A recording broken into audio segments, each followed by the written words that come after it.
Hello, Ling 1111. We are going to talk about morphology today. First, we are going to cover words and morphemes. So, what do we know? We have subconscious knowledge of phonetic and phonological patterns, phonemes, allophones, syllables, structures, etc. But this is just the foundation of our knowledge. We also need to process this knowledge of grammar rules, which will tell us what words can be put together, right? And that's what syntax does. But what is a word, right? That's a very difficult question, and the answer is very complex. There's been very many definitions of a word, but for our purposes, we will define word as the smallest free form that carries meaning. So it needs to carry a meaning, and it needs to be a free form. So it's an element that does not have to occur in a fixed position. It's a free form with respect to neighborhood or neighboring elements. In most cases, it can appear in isolation. For example, in the sentence, dinosaurs are extinct, is dinosaurs a word?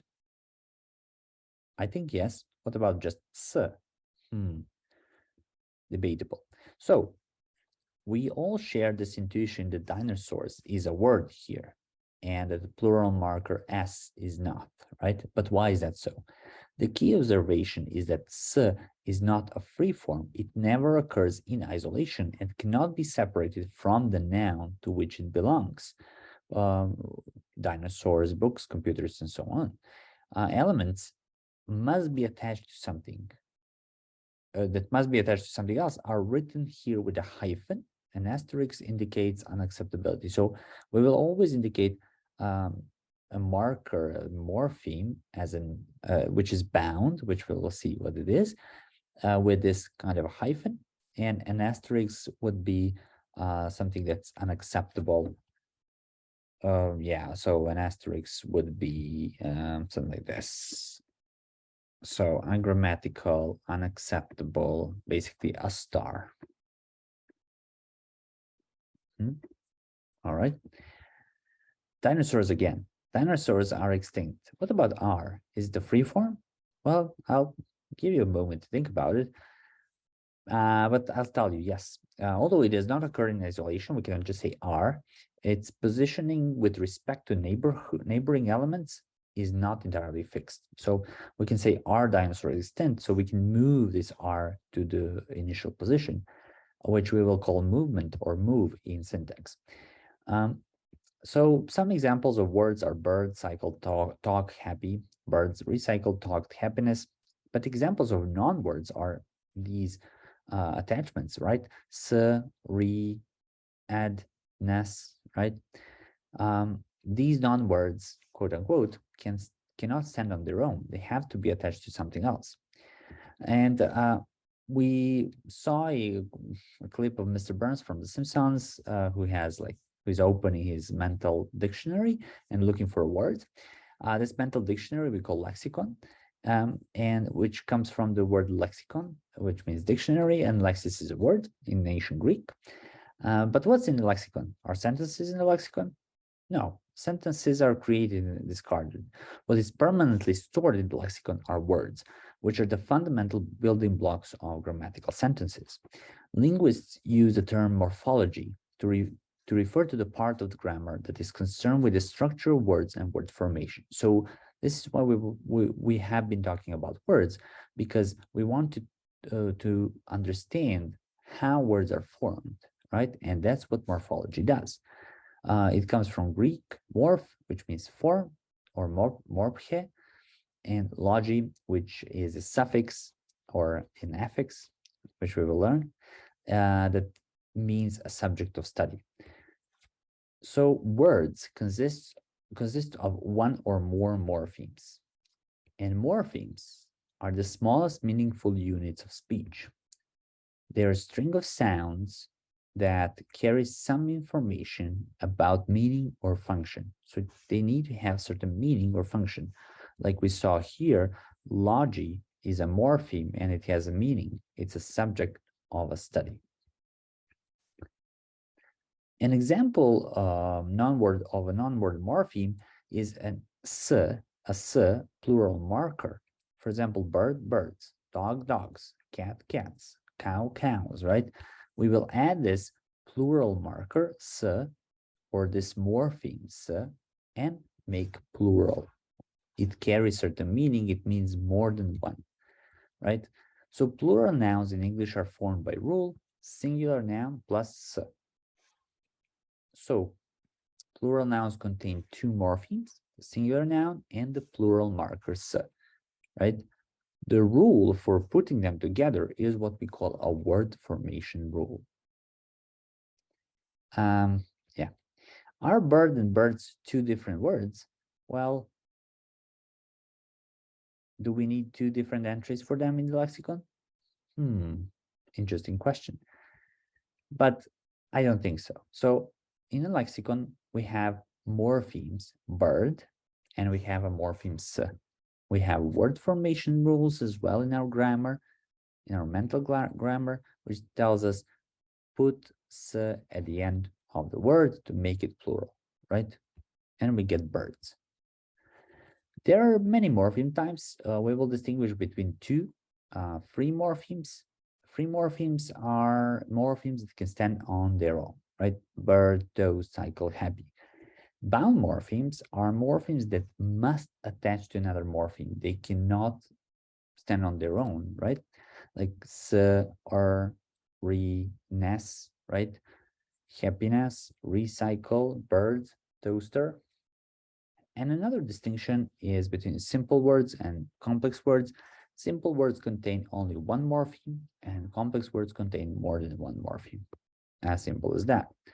So this rutabaga will be actually a simple word because it does consist of many syllables, but it's only one morpheme.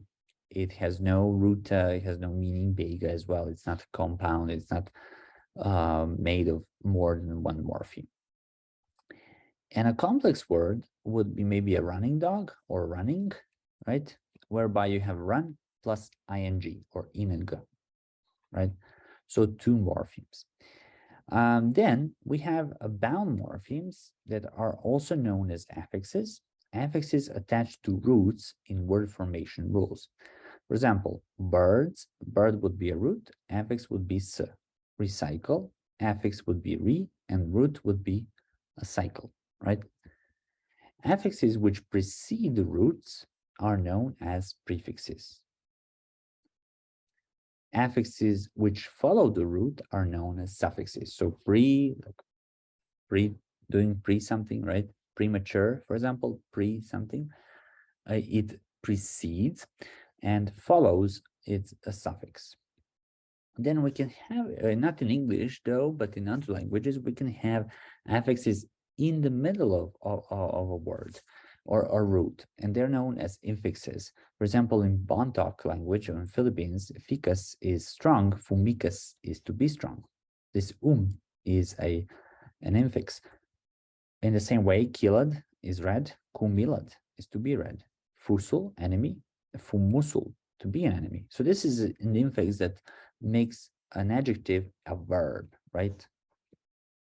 Can this sort of thing happen in English? Well, not really, not exactly. We don't have infixes. We can have infixes which are made of words, complete words, such as abso-freaking-lutely, right? Abso-bloody-lutely as well.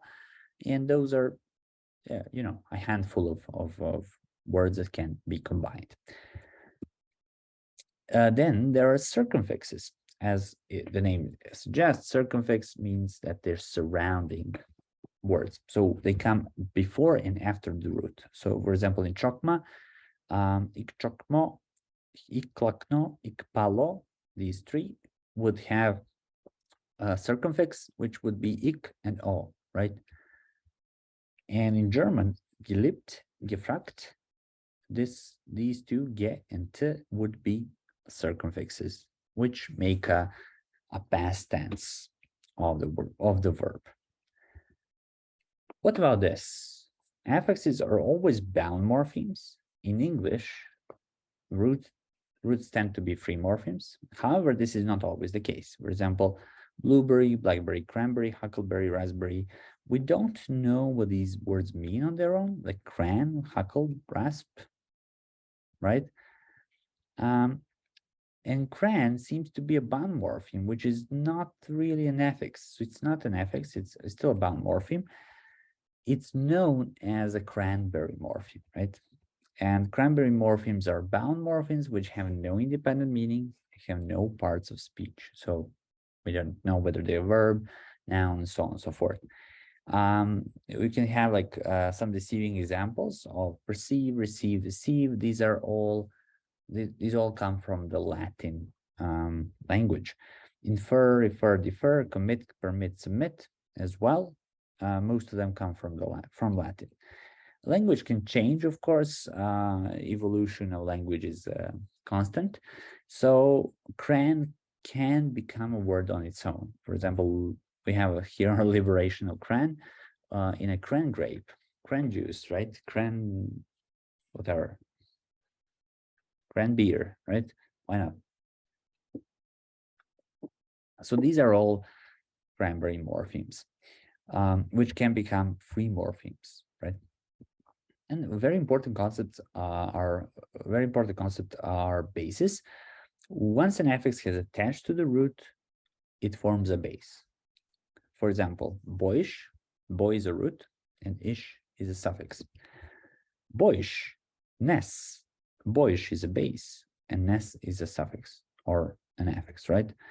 So when you have a root plus an affix, there is a base if you have another affix, right? Another example would be blacken, blackened, right? In some linguistic circles, bases are called stems, but you can call them bases. Let's move to another lesson, which is derivation and inflection. What is she doing? I guess she is teaching, right? So she is a teacher, right? Teach plus teacher. What is she doing? She is a writer, or write plus is a writer. What is he doing? He is a smoker or thinker. He is a smoker or thinker. Smoke plus think plus as well. Or a listener, maybe listening to music. Or maybe observer. Right? So we have a word teacher. Teach is a base or a root, in this case, both of this, plus it gives you teacher. So this base is a verb. Its syntactic or lexical category is a verb. Is a noun. Sorry, when you add you receive teacher, which is a noun. So there is a category change, right? What about meaning? Is there a meaning change? Doing something and being somebody, right? Holding some position. So this is a teacher. What about kingdom? King is a noun, and dom, when you add it, it's still a noun, right? So there is no category change, but there is most certainly a meaning change, right? From a person to a place. So the tick mark means a change, the X mark means no change in category or meaning. This is what we call derivation. When you add some affix to the root or base, and there is category or meaning change, or both, right? So derivation is an affixational process that forms a word with a meaning and or category change, right? And this is category is distinct from its base, as I just showed to you. Very important part is to understand what categories words are, right? We cannot know if we don't know. For example, people, places, things are usually nouns, right? Actions, sensations, states are usually verbs. Adjectives are properties or qualities of a person, animal, of an object, right? Of a noun, basically. Prepositions are spatial relationships. So, for example, to, for, of, without, so on, so forth. And we have adverbs, which are properties or qualities of verbs and adjectives.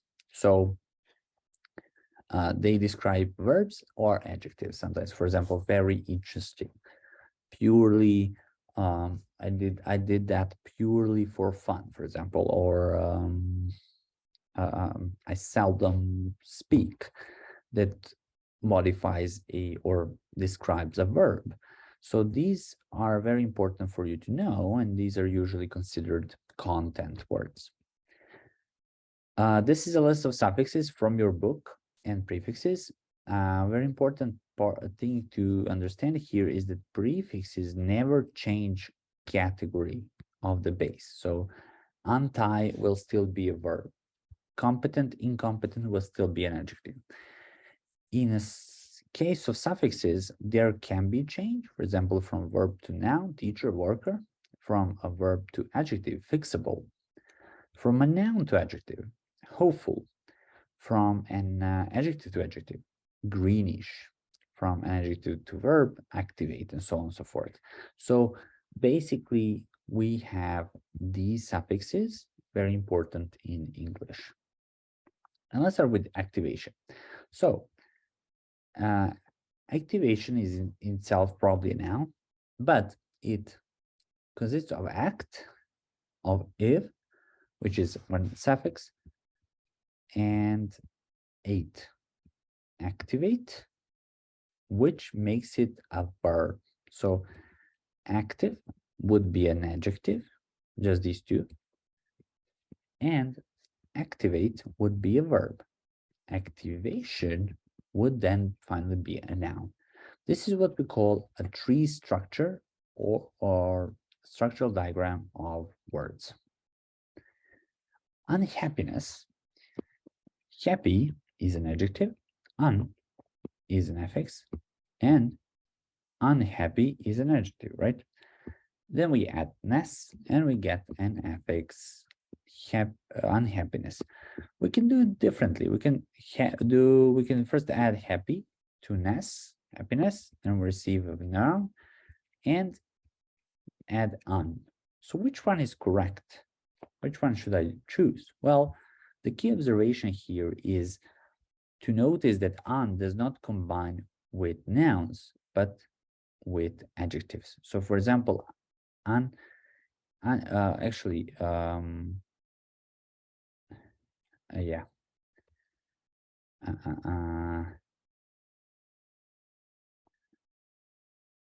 Yes, I will change this. Actually, no, I won't change this. Yeah, okay, it's good. I just got confused for a second. So unhappiness, un and happy, they combine. We cannot combine happiness and un, right? So un combines with adjectives, but not with nouns. So we'll have unhappiness, this first one, which is an adjective first and then a noun, and we cannot have this one, right? So we now know which one is correct. Then unhealthy, we cannot have unhealth, right? We have to have healthy first, which is an adjective, and then add this affix, unhealthy. Lastly, when it comes to derivation, there are two classes of affixes. Class one of derivation affixes always triggers changes in the pronunciation. For example, sane, sanity, right? Electric, electricity, right? Then we have product, productive. There is no change. Oh, sorry, there is change, right? So both of these are changeable. Product, productive, means that there is a vowel reduction here, right? Instead of O, we have A.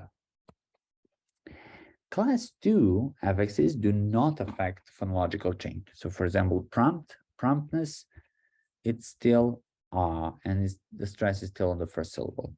Hope, hopeful, as well. Hope, hopeful, no change. Right, so we learned about derivation.